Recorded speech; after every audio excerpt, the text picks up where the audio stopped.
Muy bien, buenos días. Vamos a abrir nuestras Biblias, por favor. Vamos a primero de Juan, capítulo 3, versículo 1.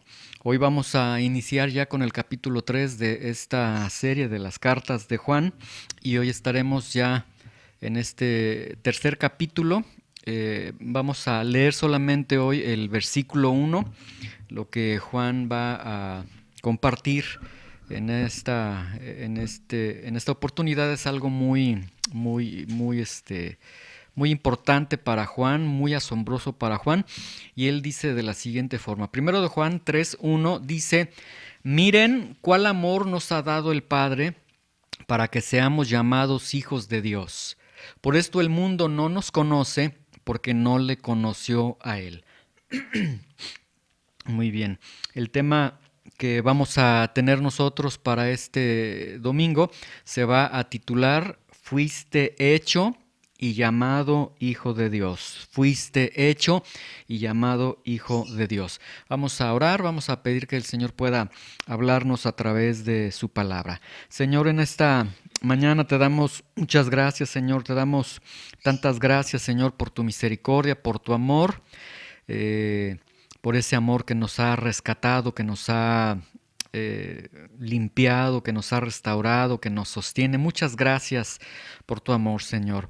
Hoy te rogamos que nos hables a través de tu palabra, Señor, que nos permitas adentrarnos en esta declaración que hace el apóstol Juan, una declaración tan importante. Miren con qué amor Dios los ha amado a ustedes para que sean llamados hijos de Dios. Señor, ayúdanos a comprender tu palabra, Señor, a través de tu Espíritu Santo, Señor. Ilumina nuestros corazones, nuestros entendimientos, para poder, Señor, ser bendecidos con tu palabra, Señor. Dirige mis palabras, Señor, dirige esta enseñanza, y para ti, Señor, toda la gloria, toda la honra. Te damos gracias en el nombre de Jesús. Amén. Muy bien.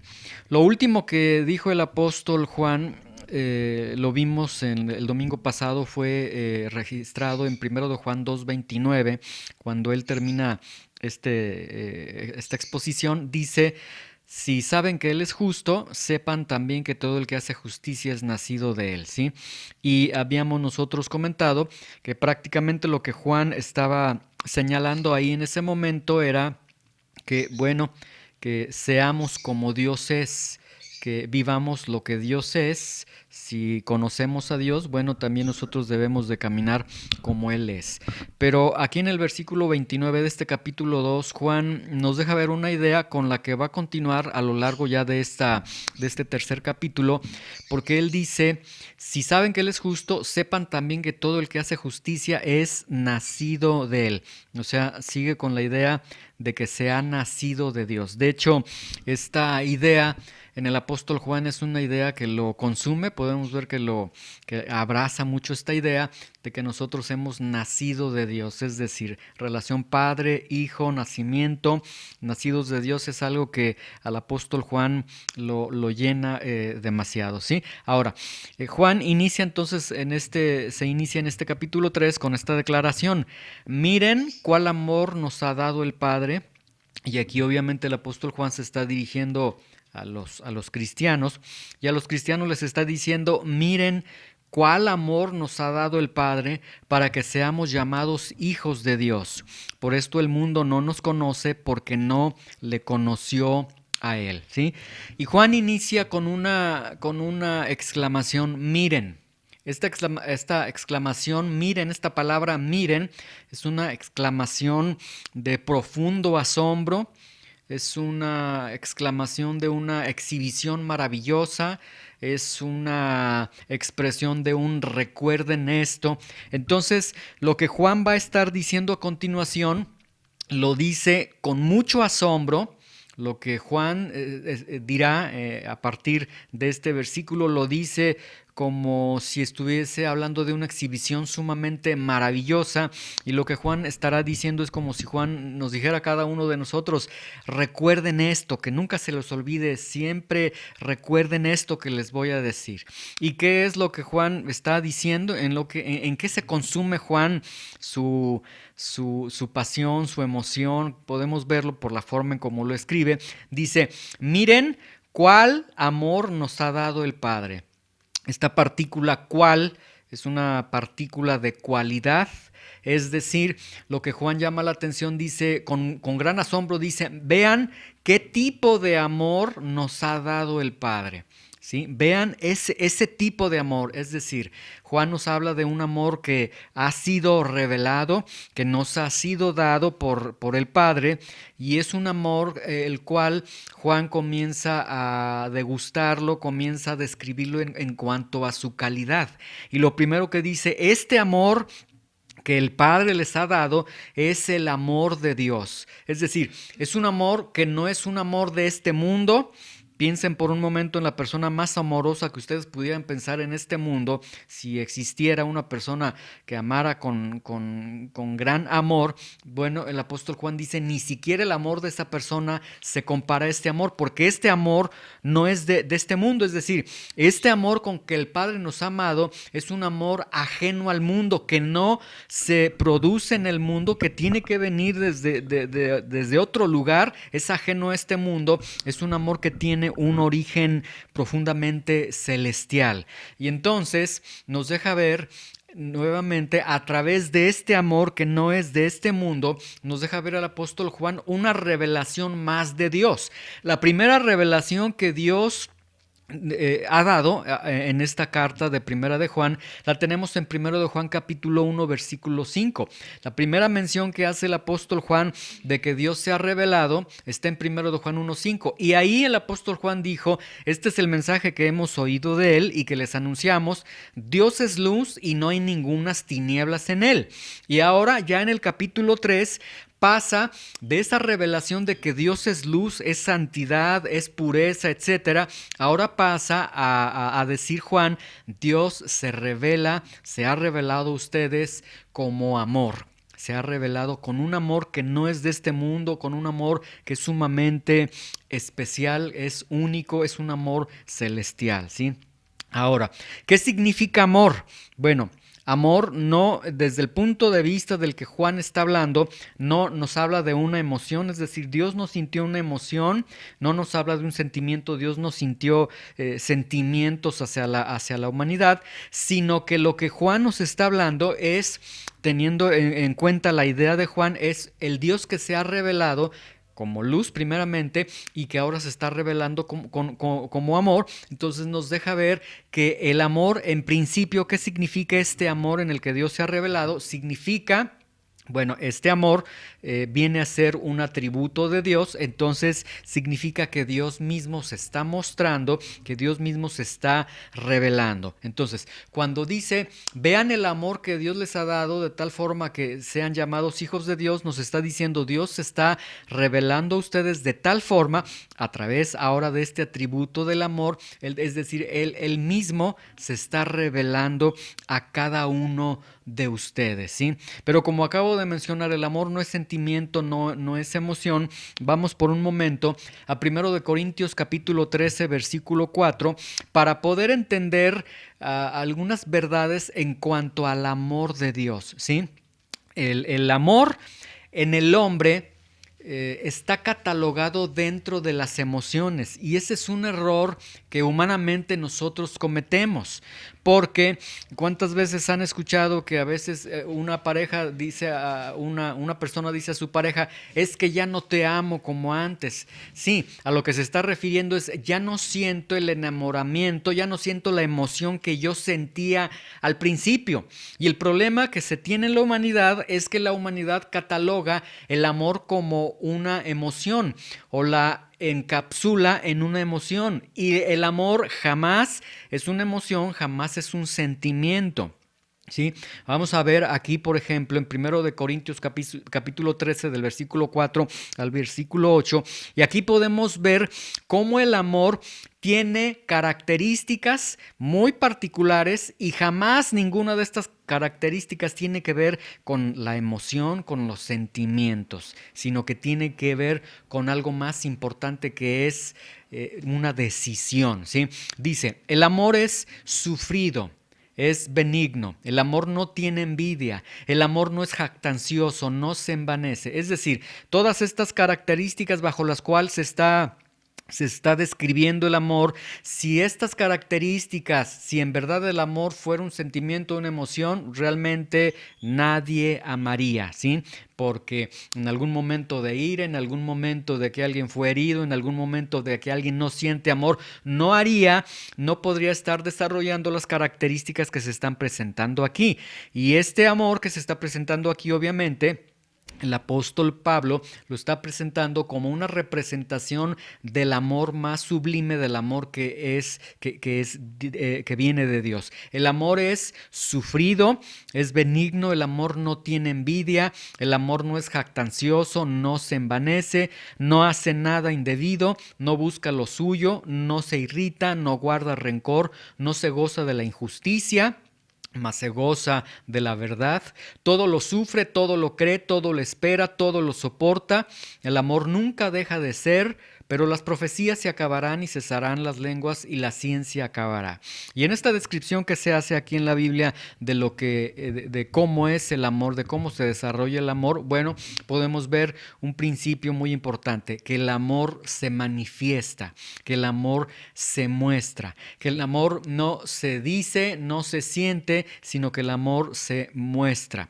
Ahora vamos a primero de Juan capítulo 4, versículo 9, para poder ver algo muy importante siguiendo la idea de lo que el apóstol Pablo acaba de describir.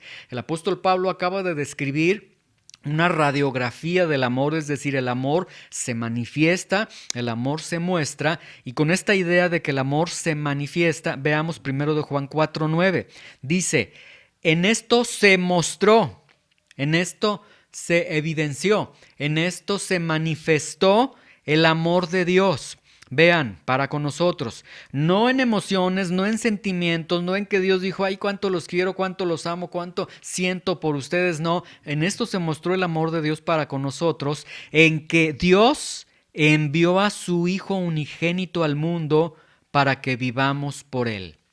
Y en esta comisión, en este envío del Hijo de Dios a este mundo para amarnos, para que Él nos salvara y vivamos por Él, podemos ver que ahí en el desarrollo de la vida terrenal de Jesús, el amor es sufrido, es benigno, no tiene envidia, no es jactancioso, no es envanece. Es decir, lo que leímos en 1 Corintios 13, 4 al 8, describe precisamente ese amor de Dios que se mostró a través del Hijo. Entonces, el amor de Dios se muestra a través del Hijo, ¿sí? Ahora, vamos nuevamente a 1 de Juan capítulo 3, versículo 1, y ya vamos pues ligando algunas verdades y vamos comprendiendo más lo que el apóstol Juan está diciendo. Por eso entonces el apóstol Juan dice, vean con asombro, oh, qué gran amor, qué cualidad de amor, qué amor tan particular nos ha dado el Padre,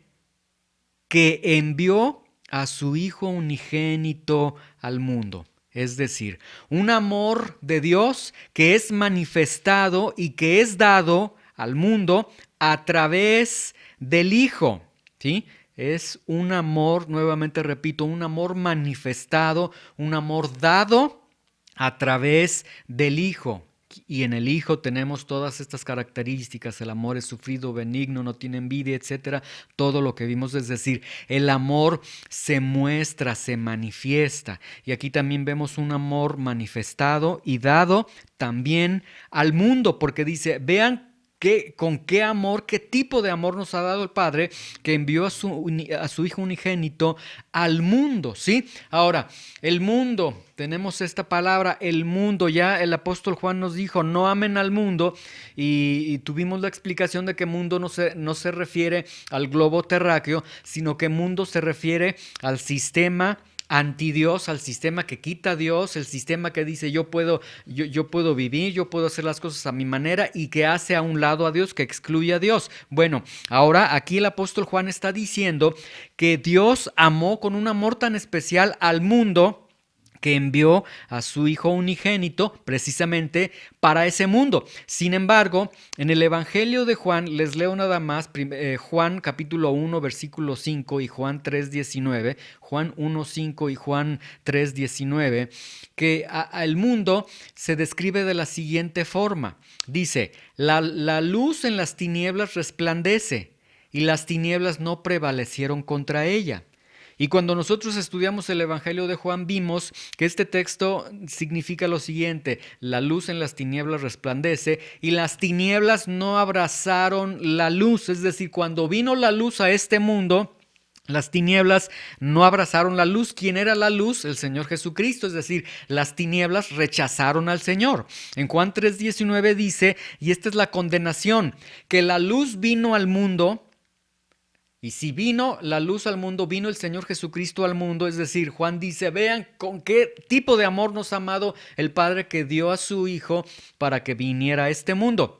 Cuando vino el Señor Jesús a este mundo, dice que la luz vino al mundo. ¿Qué sucedió con el mundo? Los hombres amaron más las tinieblas que la luz, porque sus obras eran malas. Entonces, por eso el apóstol Juan está diciendo, vean con qué tipo de amor nos ha amado el Padre a nosotros, para que vino a este mundo para salvar al pecador. Es decir, un mundo, unos pecadores, un mundo que no le amaba al Señor, que no lo esperaba, que no lo recibía, y es más, que incluso lo aborrecía y que terminó clavándolo en una cruz. Entonces, podemos ver ahí, por eso el apóstol Juan, nuevamente vamos a 1 de Juan 3:1, por eso el apóstol Juan, en la estructura griega, en la gramática griega, por eso escribe con palabras de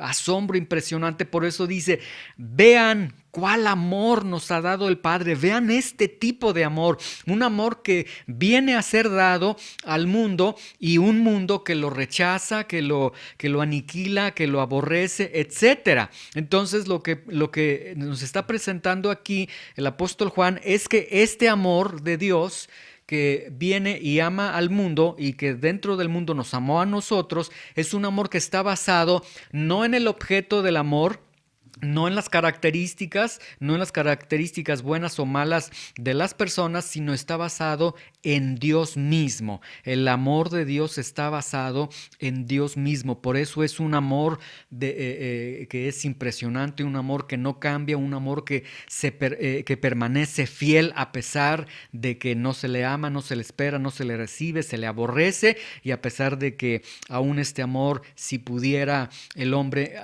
mataría a Dios. Entonces, por eso el apóstol Juan está diciendo, vean con qué amor nos ha amado el Padre para que seamos hechos hijos de Dios. Entonces, aquí vemos que hay algo impresionante en el amor de Dios. El amor de Dios nos ha convertido en hijos de Dios.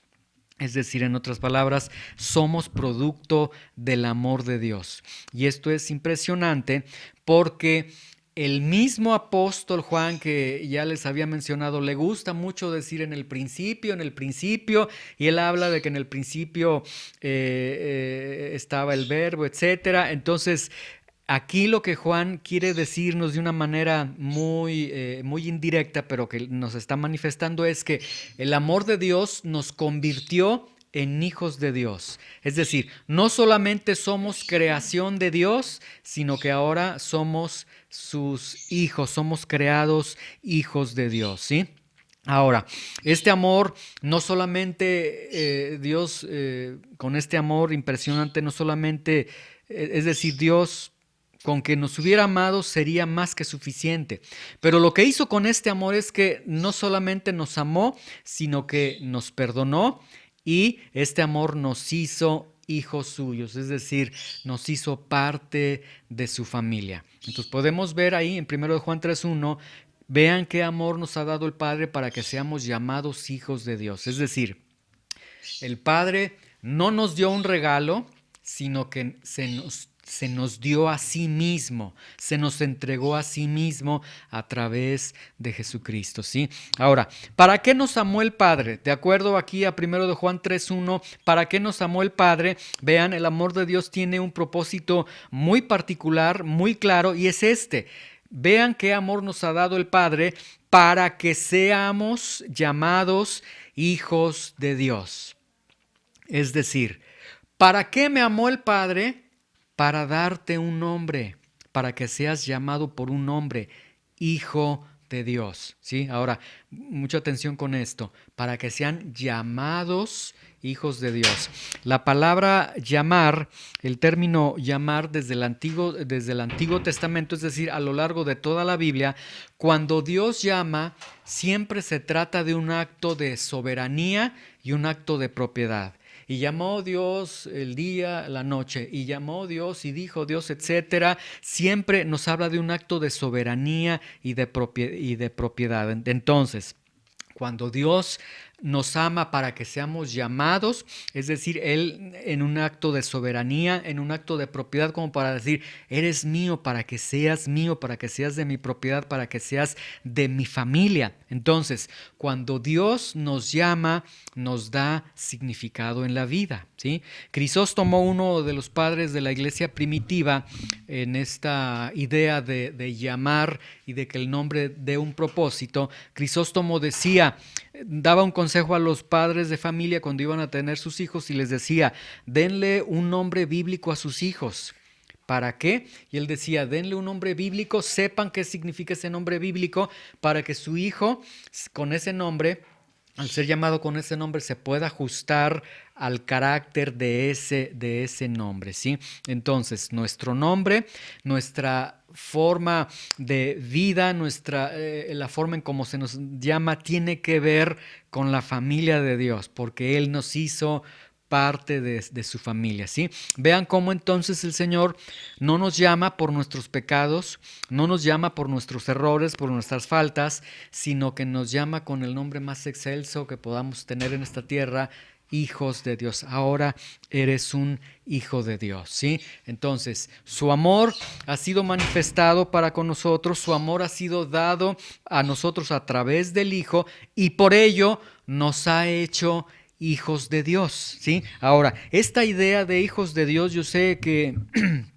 la hemos escuchado todos nosotros, y si yo preguntara, ¿eres hijos de Dios? Diría, sí, yo soy hijo de Dios, yo soy hija de Dios, pero esta realidad de hijos de Dios, voy a tratar de explicar el punto central, medular de esta expresión de hijos de Dios a lo largo de la Biblia, ¿sí? La expresión hijos de Dios se encuentra ya tanto desde el Antiguo Testamento como en el Nuevo Testamento, ¿sí? En el Antiguo Testamento, esta idea de hijos de Dios está sustentada, está basada en el pacto de Dios, ¿sí?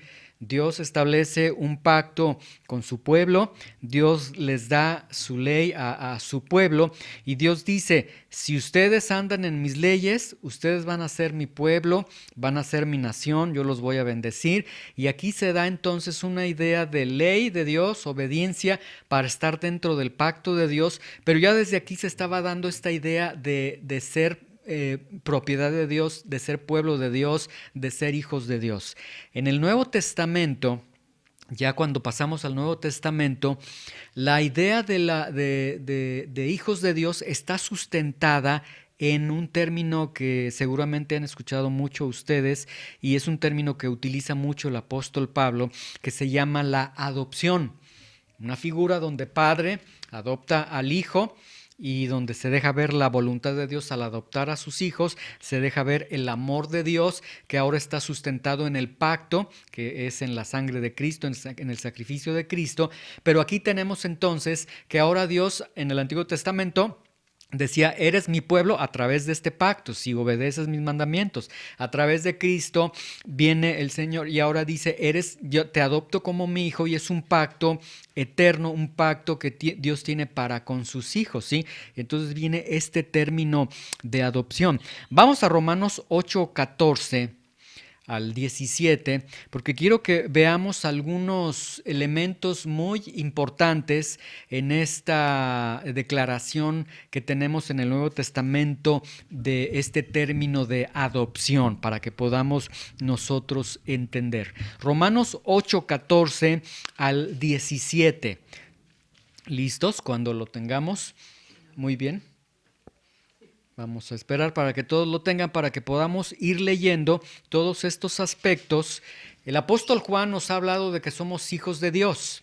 Y yo les digo, hijos de Dios, lo escuchamos y, bueno, soy hijo de Dios, pero como que el creyente no alcanza a saborear, no alcanza a palpar el hecho de, o sea, ese asombro que tiene el apóstol Juan. ¿Por qué Juan está tan maravillado al decir que somos hijos de Dios? Bueno, vamos a ir explicando este punto. Tiene mucho que ver este término, la adopción. Dice el versículo 14, porque todos los que son guiados por el Espíritu de Dios, estos son hijos de Dios, ¿sí? Hijos de Dios, ahí está. Lo mismo que está diciendo el apóstol Juan, somos llamados hijos de Dios. Aquí también el apóstol Pablo está diciendo hijos de Dios. Luego dice el versículo 15, pues no han recibido el espíritu de esclavitud para estar otra vez en temor, sino que han recibido el espíritu de adopción por el cual clamamos, Abba Padre. Y lo que el apóstol Pablo está, aquí como que el apóstol Pablo nos está describiendo un poco más. Juan nos dice, somos hijos de Dios.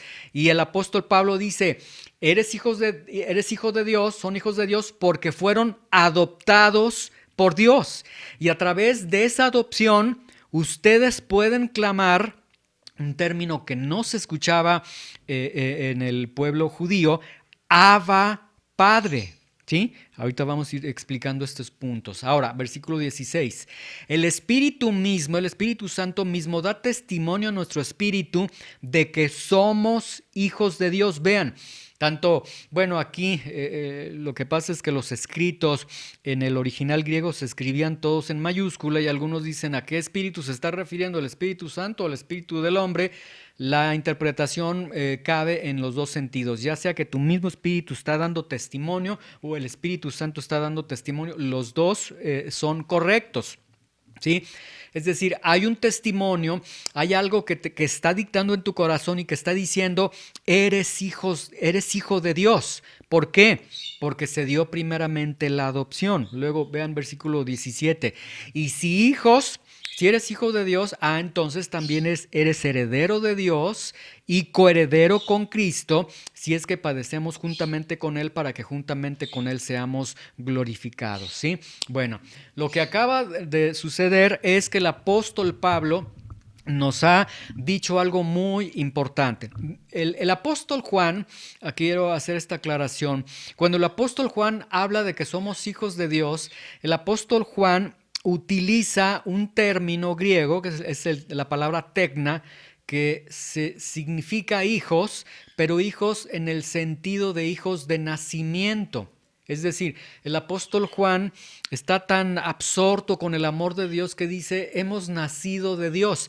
Pero el apóstol Juan utiliza un término que se usaba en cuestiones de generación, de genética, de padre e hijo, o sea, de un nacimiento físico, porque es algo tan importante para él. Ahora, Juan lo utiliza este término porque Juan lo utiliza en un sentido más íntimo, en el sentido de decir, hemos nacido de Dios, ¿sí? Ahora, en Juan 1.12 y Juan 1.13 se los leo nada más, en el Evangelio de Juan 1.12 y 1.13, Juan, cuando habla de ser nacido de Dios, por ejemplo, dice en Juan 1.12, dice, mas a todos los que le recibieron, a los que creen en su nombre, les dio potestad de ser hechos hijos de Dios, los cuales no son engendrados de sangre, ni de voluntad de carne, ni de voluntad de varón, sino de Dios. Es decir, para Juan es algo muy maravilloso. Este amor de Dios nos hizo nacer de Dios, ¿sí? Lo cual es totalmente cierto. Sin embargo, Pablo era un teólogo, Pablo tenía mucho conocimiento y Pablo no usa el término tekna cuando habla de que somos hijos de Dios. Pablo utiliza el término griego huioi, que nos habla de ser hijos no en el sentido de nacimiento, sino en el sentido legal. Es decir, Juan, cuando habla de que somos hijos de Dios, lo hace desde el punto de vista de la condición que nosotros tenemos cuando fuimos adoptados y fuimos hechos hijos de Dios, ¿sí? Ahora, tanto Juan como el apóstol Pablo están en lo correcto. Vamos nuevamente a Romanos 8:14 porque quiero nuevamente mostrarles estas ideas, ¿sí? Nuevamente. El apóstol Juan utiliza un término que tiene que ver con un nacimiento físico, ¿sí? Porque él, cuando habla de nacer de Dios, lo usa desde su concepto más íntimo. Pero el apóstol Pablo, cuando nos habla de que somos hijos de Dios, lo habla desde el punto de vista legal, porque él dice, esto es lo que sucedió con cada uno de nosotros. Nuevamente, Romanos 8:14 al 17 dice, porque todos, y el apóstol Juan asume, todos los que son guiados por el Espíritu de Dios, ¿sí? Ya vimos que cuando el Señor prometió, va a venir el Espíritu Santo, cuando yo me vaya, vendrá el Consolador a ustedes. Cuando venga el Espíritu Santo a ustedes, el Espíritu Santo los va a dirigir a toda la verdad. Mi palabra es la verdad, etcétera. Entonces, todos los que son guiados por el Espíritu, dice, todos estos son hijos de Dios. Es decir, el apóstol Pablo dice, cuando eres hijo de Dios, cuando por la gracia de Dios el Señor permite que nazcas de nuevo y eres hijo de Dios, tienes al Espíritu Santo, ¿sí?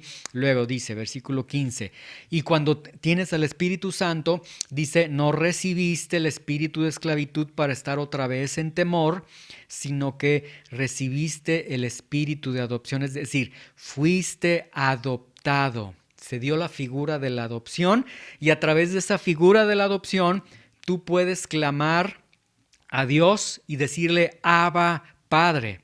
Y luego dice, el Espíritu mismo da testimonio a nuestro espíritu de que somos hijos de Dios. Vean, somos hijos de Dios porque se dio la adopción primeramente. Y luego esta adopción nos lleva al punto de ser hijos de Dios y es tan especial que dice, si somos hijos, somos herederos, somos coherederos con Cristo. Entonces da unas promesas impresionantes, ¿sí? Ahora, aquí solamente hay algo muy llamativo en lo que el apóstol Pablo está diciendo. El apóstol Pablo está describiendo el hecho de que fuimos adoptados como hijos de Dios como algo tan especial, tan grande, que a través de ello somos colocados como herederos, como coherederos con Cristo, recibimos las bendiciones, etcétera. Es decir, como que dice, fue a partir de la adopción de que Dios te hizo su hijo, ¿sí? Y él lo habla desde términos, desde el punto de vista legal. Sin embargo, la adopción no existía entre los judíos, en el pueblo de Dios no existía la figura de adopción. Entonces, ¿de dónde es que Pablo está sacando esta figura de la adopción? Y la saca de la costumbre romana o de la imagen de la adopción romana, ¿sí? Y aquí es donde vamos nosotros. Entonces, si entendemos la adopción romana, es decir, Pablo cuando habla de que fuimos adoptados, en el pueblo de Dios no había adopción, entonces ¿de dónde saca este término? Voltea hacia la antigua Roma y de ahí sustrae este término de la adopción. Entonces, cuando sustraemos este término de la cultura romana, podemos comprender ahora sí por qué el apóstol Juan dice, vean con qué amor nos ha amado el Padre. Miren, el matrimonio judío, bueno, se tenía entre los judíos una expresión, la expresión más cercana que tenía el hijo para con el padre era la expresión aramea abi, que era una expresión de suma reverencia hacia el papá. En la relación padre-hijo, abi era lo más cercano que se expresaba.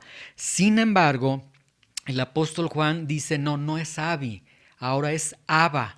Y utilizan un término que en la mente del judío jamás se habría utilizado, porque Abba nos habla no de reverencia, sino de un acto de total cercanía.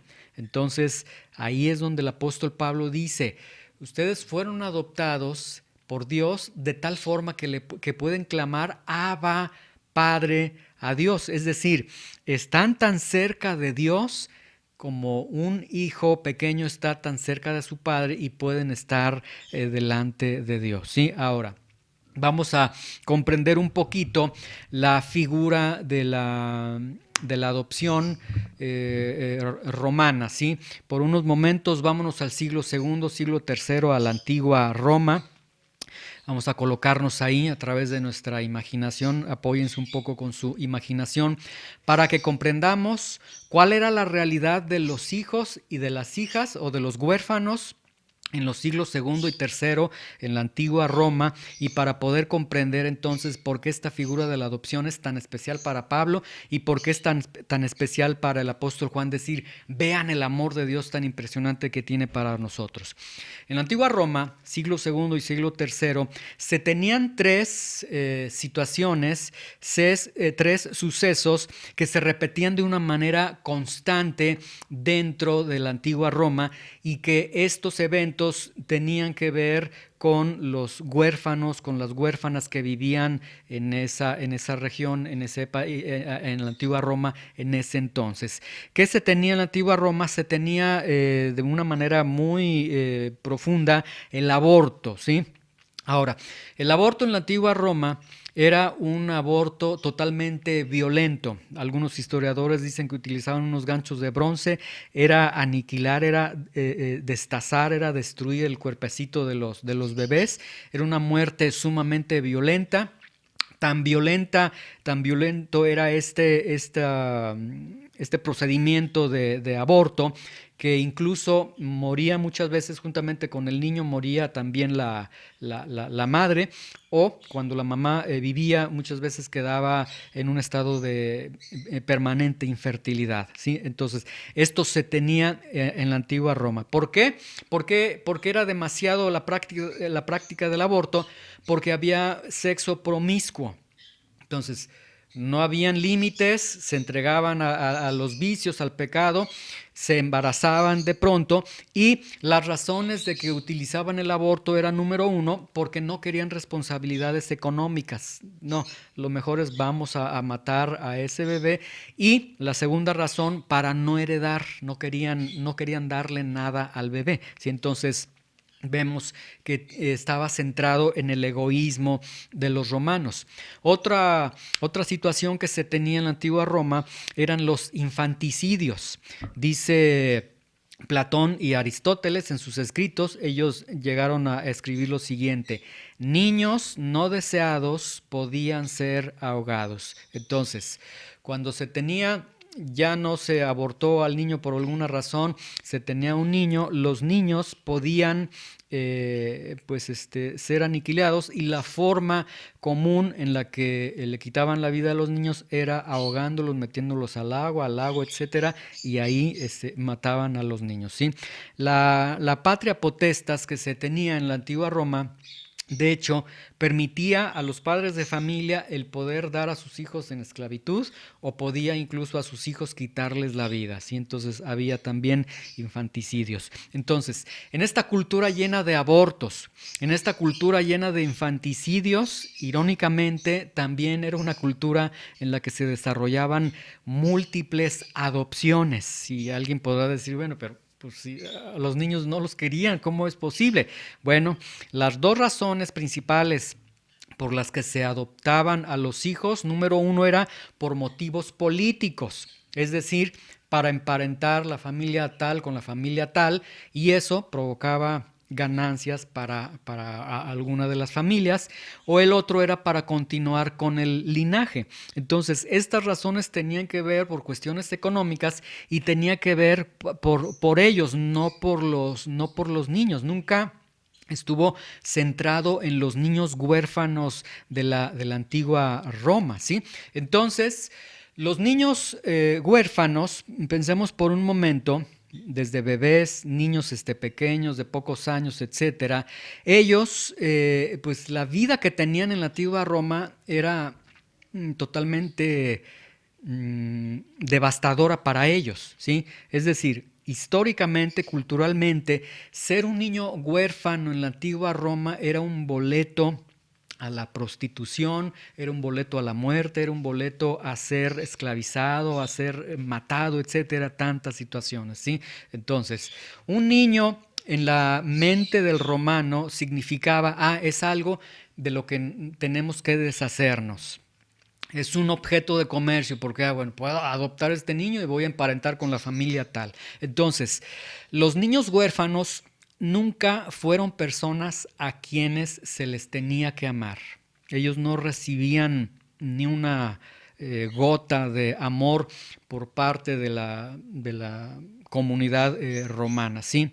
Ahora, la adopción era tan cara, era tan costosa, que las familias romanas más acomodadas, ellos llegaban a adoptar bajo los intereses de ellos, las razones que les expresé hace unos momentos, ellos llegaban a adoptar solamente hasta 2 o 3 niños huérfanos, solamente porque era muy costosa la adopción, la adopción romana. Entonces, ¿qué es lo que sucedió?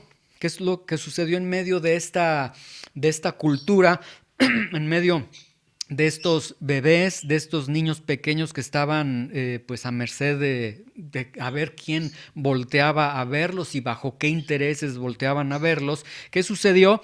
Que las familias cristianas, ellos recibieron el evangelio, ellos escucharon a Santiago que decía la verdadera religión es amar al prójimo, etcétera. Entonces las familias cristianas comenzaron a realizar los procedimientos para adoptar a los bebés, para adoptar a los huérfanos, ¿sí? Y ellos, estas familias cristianas que entendemos, fueron muchas familias cristianas, se apoyaron entre los cristianos, pagaron los gastos y poco a poco empezaron a, ahora sí que sacar de la condena a esos, pues, pequeñitos, ¿sí? Ahora, estas familias cristianas comenzaron entonces a adoptar a todos estos bebés y lo que sucedió es que a partir de esto se evitaban los abortos porque las familias cristianas lograron, al estar adoptando a los niños, a las niñas, a los bebés, evitaron que el número de abortos bajara. Principalmente, dicen los historiadores, las familias cristianas adoptaban las niñas, porque las niñas normalmente eran puestas a la prostitución, etcétera, a las deidades que tenían y demás, eran objetos sexuales totalmente. Y también dicen los historiadores que escogían a los niños que tenían características no deseables, ¿sí? Es decir, a los niños que no estaban agraciados, a lo mejor un romano tenía una estatura promedio, un tono de piel de determinada forma, y las familias cristianas normalmente escogían principalmente entonces a las niñas y a los niños que a los ojos de la cultura romana no eran agraciados. Entonces escogían a los niños indeseables porque ellos sabían que pues no tendrían ninguna oportunidad estos niños ahí, ¿sí? Ahora, ¿qué sucedía con la adopción? ¿Por qué la adopción fue tan importante para muchos niños cristianos, bueno, que después se hicieron cristianos? ¿Por qué fue tan importante para ellos? Porque la adopción romana tenía una característica impresionante. Una vez que se declaraba la adopción romana, jamás el lazo se rompía. Es decir, cuando alguien adoptaba al hijo, ese lazo ya no se rompía jamás, ¿sí? En el lazo biológico, nosotros podemos ver, que los padres en la patria potestas, los padres sí podían incluso quitarle la vida a sus hijos, lo podían hacer, en algún momento ellos podían dar a sus hijos en adopción, es decir, la sangre no era garantía para los hijos, pero la adopción romana, ya una vez que eran adoptados, eran hijos para siempre, y la herencia de los padres se recibía. Otra característica que se tenía es que la herencia de los padres se recibía en vida. Es decir, un niño que era adoptado en ese momento ya garantizaba su condición de hijo para siempre, y garantizaba ya las bendiciones, las dádivas, las riquezas, la herencia que tenía aquel que lo había adoptado, ¿sí? Entonces, esta adopción tenía estas características: era un acto voluntario, Solamente aquel que iba a adoptar, si él quería, lo hacía. Era un acto sumamente costoso, pero era un acto que una vez que se consumaba era un acto permanente, ¿sí? Entonces tenía estas tres características: acto voluntario, acto costoso, acto permanente. Entonces, miles de huérfanos eh, podían ser adoptados por primera vez con la aparición de los cristianos. Por primera vez fueron adoptados no por razones egoístas, no para emparentar, no para guardar el linaje, no para enriquecerse las familias, sino que por primera vez el amor hacia ellos, el amor hacia un desprotegido, era la razón de que ellos eran adoptados, ¿sí? Y de hecho, la adopción para ellos pues realmente significaba su única vía de escape, su única salida de no tener una vida de muerte, una vida de esclavitud, una vida de prostitución, etcétera. Es decir, si estos niños no eran adoptados, estos niños tenían un final sumamente horrible en sus vidas, ¿sí? Entonces, gracias a Dios por estas familias cristianas, porque a través de estas familias Dios salvó a muchos huérfanos. Y lo glorioso de la adopción es que no solamente la adopción salvó a huérfanos, sino que el amor que tuvieron estas familias por ellos los convirtió literalmente en hijos. Es decir, además de haber sido salvados de esa condición, fueron constituidos hijos ya de alguna familia, y esa condición les salvó literalmente la vida a estos pequeños. Entonces, la adopción, podemos ver que la adopción es un acto voluntario del absoluto amor de Dios que nunca puede ser deshecho. Si queremos definir lo que es la adopción es un acto voluntario. Dios tuvo ese acto voluntario basado en su amor, y que nunca puede ser deshecho deshecho por nada en el que pueda suceder. Dice el apóstol Pablo: ni lo alto, ni lo bajo, ni lo profundo, ni cosa creada, nada te puede ya separar del amor de Dios que es en Cristo Jesús. Bueno, nosotros éramos huérfanos, nosotros éramos indefensos y nosotros éramos indeseables delante de Dios. Es decir, las características que tenían estos niños y estas niñas: ellos eran huérfanos, ellos eran indefensos, nadie les ayudaría, y además de eso le sumamos, ellos eran indeseables. Esas mismas características las teníamos nosotros. Nosotros éramos huérfanos, éramos indefensos, y sobre todo éramos indeseables delante de Él, porque nos habíamos rebelado delante del Padre, habíamos pecado delante de Él, pecábamos, etcétera, etcétera, ¿sí? Sin embargo, estas características que nosotros teníamos, huérfanos, indefensos, indeseables, significaba que estábamos destinados a morir. Estos pequeños estaban destinados a ser prostituidos para las deidades, a ser esclavizados, a ser muertos. Nosotros también estábamos destinados a morir. Estábamos destinados a ir a un lugar de tormento, de castigo por toda la eternidad, donde por el pago de nuestros pecados estaríamos ahí siendo atormentados, castigados, etc. Ahí era nuestro destino, además del sufrimiento que teníamos en este mundo, ¿sí? Sin embargo, 1 de Juan 3:1, vamos a volver nuevamente. Por eso entonces el apóstol Juan dice con grandes letras y con una gran admiración, por eso dice: vean qué amor, qué tipo de amor nos ha dado el Padre. Y ahí podríamos parafrasear: que nos adoptó para que seamos llamados hijos de Dios. Por esto el mundo no nos conoce, porque el mundo no le conoció a Él, ¿sí? Les voy a leer 1 de Juan 3:1 desde el original griego, para que vean cómo en verdad se puede ver el corazón del apóstol Juan, que tan solo con este versículo, el apóstol Juan se ve que él está en verdad admirado del amor de Dios. En el original griego, este texto dice de esta forma, dice: vean, maravíllense, sorpréndanse con qué tipo de amor nos ha amado el Padre. ¿Sí? Y ahí piensen por un momento. Yo estaba ahí junto con esos miles de niños huérfanos. Vino no una familia cristiana, vino el Hijo mismo de Dios y nos rescató. Dice, para que seamos llamados, para que ahora tu nombre ya no sea huérfano, tu nombre no sea pecador, tu nombre no sea el que no puede vencer el pecado, tu nombre no sea el rebelde, no, tu nombre ahora sea Hijo de Dios, tu nombre tiene que ver con la familia de Dios, Dios te hace parte de su familia. Y dice el texto, muy hermoso, el texto original dice, miren cuál amor nos ha dado el Padre para que seamos llamados hijos de Dios. Y dice, y lo somos. O sea, el apóstol Juan como que dice, es que esta es una realidad, Él nos hizo sus hijos. Por esto el mundo no nos conoce porque no le conoció a Él. ¿Sí?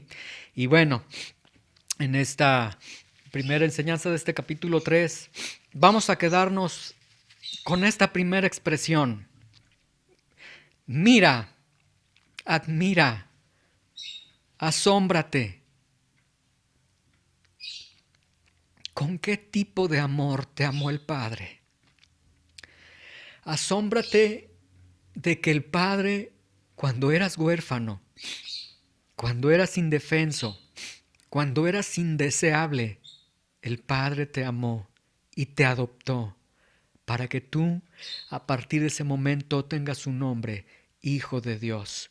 Y ya no estés huérfano, ya no estés bajo una condenación, seas llamado Hijo de Dios. Y el apóstol Juan dice, y lo somos, y lo eres. Entonces, ahí está el amor de Dios. Y luego este amor de Dios a lo largo de este texto, por eso el apóstol Juan va a decir, el que es de Dios no practica el pecado, esto y aquello. Y entonces podemos nosotros ver, muchas veces se nos predica ese texto que más adelante vamos a leer, que dice, el que es hijo de Dios no practica el pecado.